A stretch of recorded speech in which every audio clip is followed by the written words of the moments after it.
16 minutes to 8 on BBC Radio Derby.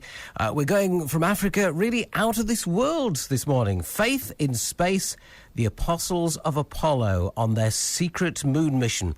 That's one of the catchy headlines for a unique space memorabilia auction in America this month, which includes a very special 40-year-old copy of the King James Bible, one that's actually been to the lunar surface and back. We were intrigued and thought you might be too, so earlier in the week I rang New Hampshire to talk to Bobby Livingston of RR Auction House, and I asked whether the mission to get a Bible onto the moon had actually started back with the ill-fated astronauts of Apollo 1. That's correct. Roger Chaffee was planning on bringing a Bible up into space, and it was one of his dreams, and a lot of the Apollo astronauts knew that, and unfortunately he was killed in 1967 in a tragic accident. So some of the astronauts put together a plan to fulfill his dream and bring Bibles into space, and it turned out to be a pretty difficult thing to do. So these early astronauts then were not only men of science, but also men of faith. Yeah, you can imagine not only were these men fighter pilots, daredevils, I mean, they strapped themselves on top of these rockets that shot them 20,000 miles an hour into space, very dangerous mission. So a lot of them had faith and put a lot of their comfort into God or spirituality, and one of the things that would manifest that, obviously, was the Bible. And so it was important for them to meet before they went into space and to bring Bibles with them into space. Now, I understand that this Bible had to be especially made to be suitable for carrying in an Apollo spacecraft.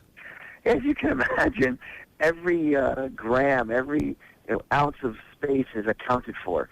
The astronauts could only carry certain things, personal items, small items. And so when the project came about for them to bring Bibles up into space with them, they actually put them onto microfilm. So it didn't take up much space at all. But the spiritual connection was there. But they did put them onto microfilm. It wasn't government sanctioned, but the United States government was not into allowing them to outwardly express their religious beliefs. Perhaps then you could describe the Bible for us, because the binding has unique wording on the spine and a special logo on the front, doesn't it? Well, it's pretty amazing. What we have is a presentation piece. After they took several of these microfilm Bibles, I mean, they're really small, but the entire Bible's printed on it. Ed Mitchell on Apollo 14 was the astronaut that was able to get them onto the lunar surface. So they're quite compact. But when they came back, they produced 12 of these incredible presentation pieces, spectacular, where it says Microfilm Holy Bible on it, and they've mounted it into 22-karat gold. It's pretty neat. So this Bible, although the idea sort of came from 1967, didn't actually make it onto the moon until, I think, Apollo 14 in 1971? That's right.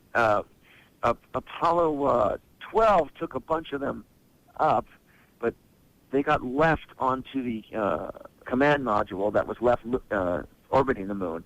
So the lunar lander didn't bring them down onto the surface. And then, of course, the Apollo 13, some of the astronauts tried again, and you know how that famous story was, where they had to abort the mission and come home. Of course. So it came to go on Apollo 14 when Alan Shepard and Ed Mitchell landed on the moon, and Ed Mitchell, actually the sixth man to walk on the moon, carried these microfilm Bibles in his suit out onto the lunar surface. So they kind of accomplished the dream that came from Apollo 1.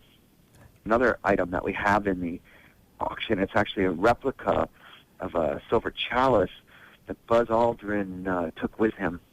And, there was a big religious outcry. The critics, when they found out that the astronauts wanted to perform religious ceremonies while on the surface of the moon, there were some federal lawsuits here that government workers shouldn't be doing those types of things, and the courts were pretty clear on that.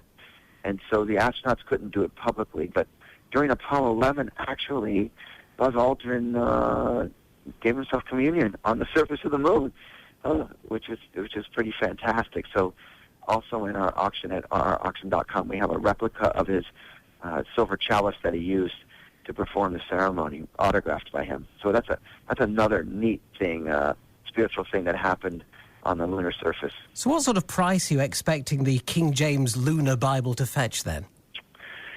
We estimate this lunar Bible to go for around $50,000 U.S. So are you expecting any bidders to fly over to New Hampshire from the UK? I mean, maybe even from Derbyshire and East Staffordshire for the auction? Fortunately for you, you don't have to fly over, because we have lots of customers that bid online that are from the UK. That's Bobby Livingston chatting to me during the week at RR Auction House from New Hampshire. And should you be thinking of bidding, you can find all the information you need on rrauction.com.